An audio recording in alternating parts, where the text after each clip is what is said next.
Yeah, with serverless trends, in the coming years. So basically, nowadays, actually, even multi-cloud is becoming very popular.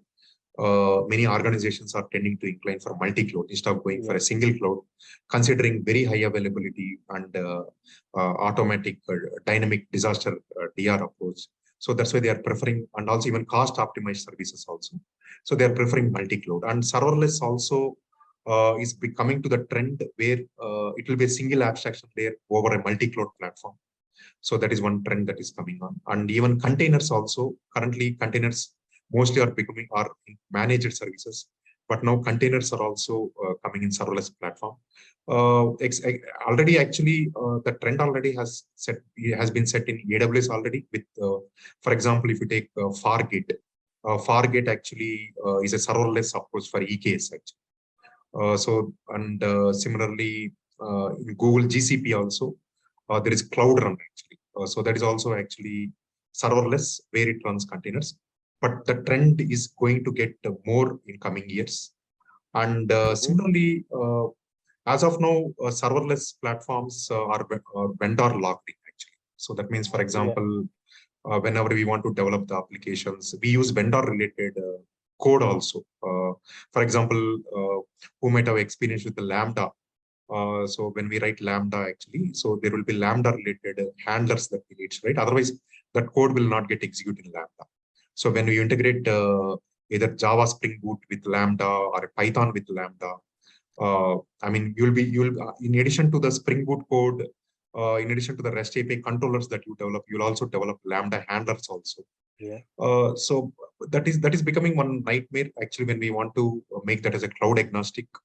So now actually even open sources are also emerging in serverless platforms, where actually vendor lock-ins will be eliminated with this trend actually.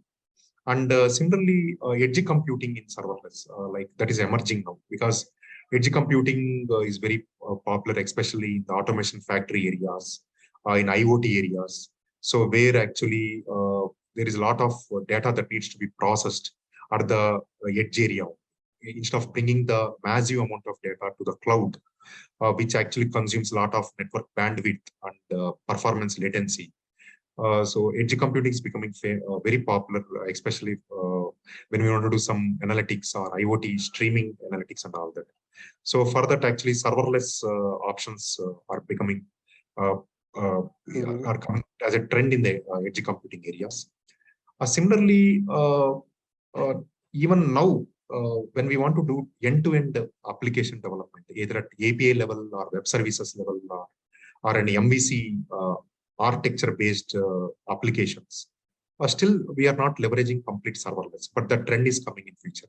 So wherever we are using serverless, like kind of event-driven mechanisms or processing systems or the analytics layer.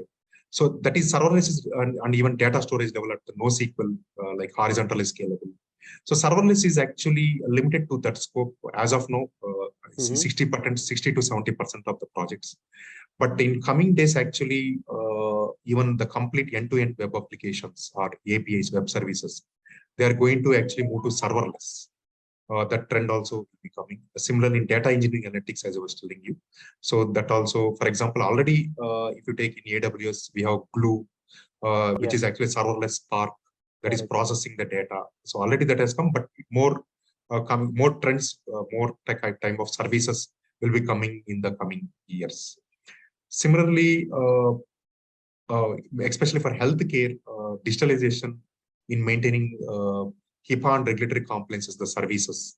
So that type of trend, for example, in healthcare, healthcare, we can do data analytics, processing for healthcare records, clinical trials. Similarly, web services, web applications for healthcare-based applications, patient record information. So all these needs data analytics. Similarly, API-based microservices. So and in healthcare especially, we need to follow HIPAA and regulatory compliances.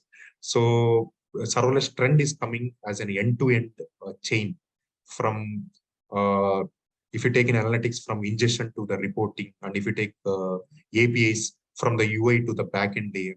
So end-to-end modernization trend is coming in healthcare for serverless.